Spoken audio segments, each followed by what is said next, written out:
Alright guys, MTech Guy here, and today we're going to take a look at carrying out an oil change on the E46 330 Ci.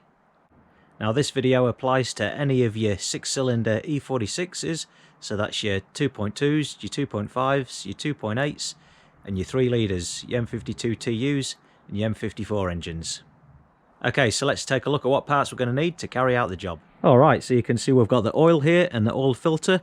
Now with the oil filter, I've got a MAN branded one here. I normally go genuine BMW or a MAN, which is actually OEM.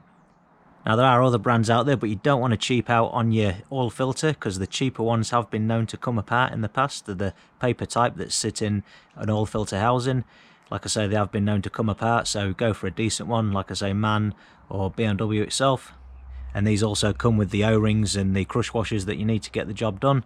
Now with the oil, normally go for 5W30. Now depending on which climate you live in and depending on how many miles you've got on your engine, you can either go for 530 or 540. Go for 540 if you've got quite a few miles on your engine, but with the climate we're in here I always go for 530 and I've always had a good run with this.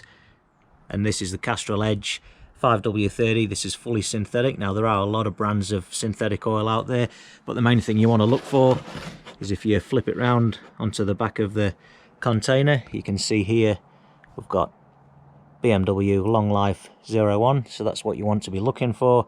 That just lets you know that it's the synthetic oil and it's approved for use in these engines. Okay, so we're ready to get into the job.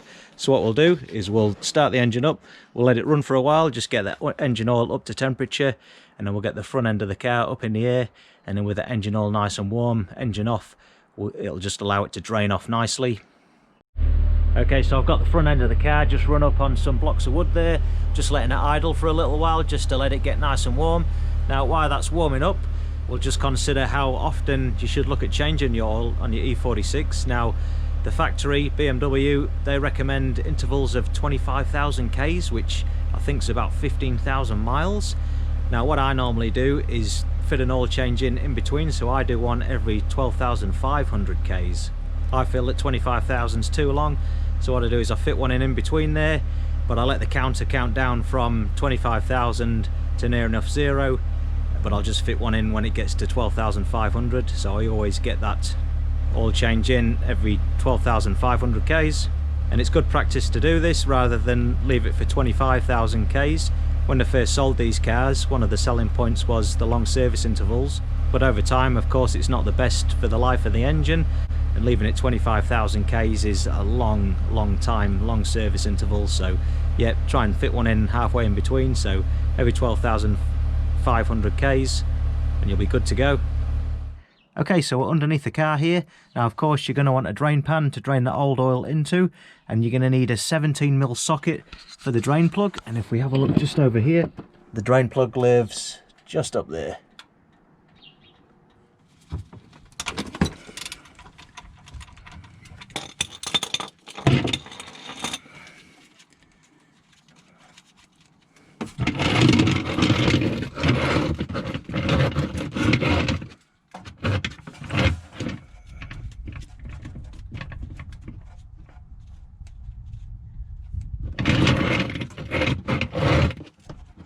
We'll remove the old drain plug.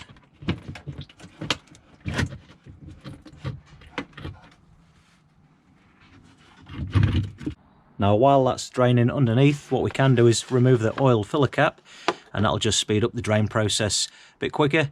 Now what we'll do while that's draining is we'll next remove the oil filter housing cap, which lives down here, and that's a 32mm socket.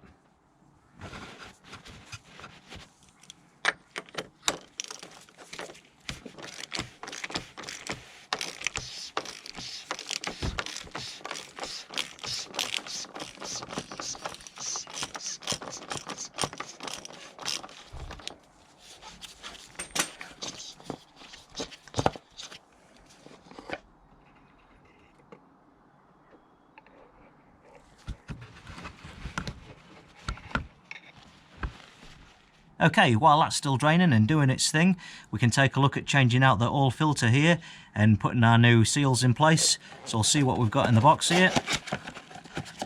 Obviously we've got the new filter, and then we've got the new O-ring seal for the oil filter housing cap, and a new crush washer for the drain plug itself. Evidently the old one dropped off in my oil pan when I removed that, but now it's ready for the new one, so we'll stick that on there. Now we'll remove the old filter and the old O-ring, which lives just here. And then it's always a good idea to lubricate the new O-ring with some of your new oil,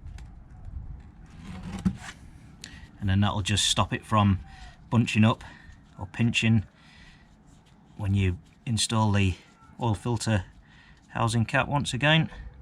So I'll just stick that on there, back in the groove. There we go. And then of course we'll insert the new filter. There we go. And now this is ready to refit back on the car.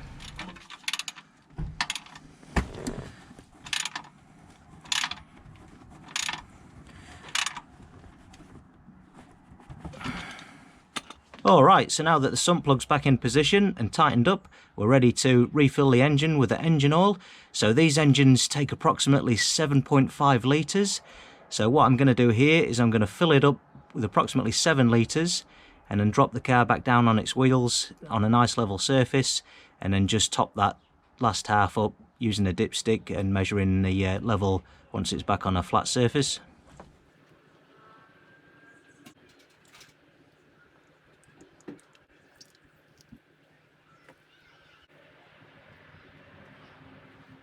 Okay, so now we've got 7 litres of oil in the engine. We'll just reinstall the filler cap there, and then we'll start her up. We'll drop it back down on its wheels, get it on a nice level surface, and then we'll check the level again with the dipstick.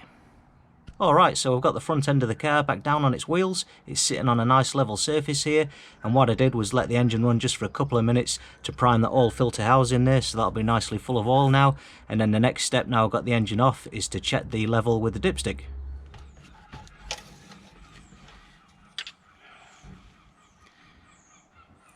Okay, so you can see there we've got a good level. I'm going to leave it at that. I'm happy with that. So these two marks here represent the last litre of oil in your oil level. So obviously if it was right down the bottom you'd need an extra litre, but that looks pretty good to me, so I'm going to leave it at that. Okay, so now that we've got the oil changed out, we can now look at resetting the service indicator. So to do that, we first need to hold down this button here and then turn the ignition key to position 2. So you'll see it come up with reset service inspection there. So once we see that, we'll let go, press again, hold it down. And then when you see it flashing, we're going to let go and press again, and then let go. And there we are, it's reset to 25,000 Ks there, oil service. Alright guys, so that's that job sorted. We've got the oil changed on the E46 330 Ci here. Hope this video helped you guys out. Hope you found it interesting. If you did, make sure you give it a like and don't forget to subscribe. I'm MTech Guy. Thanks a lot for watching.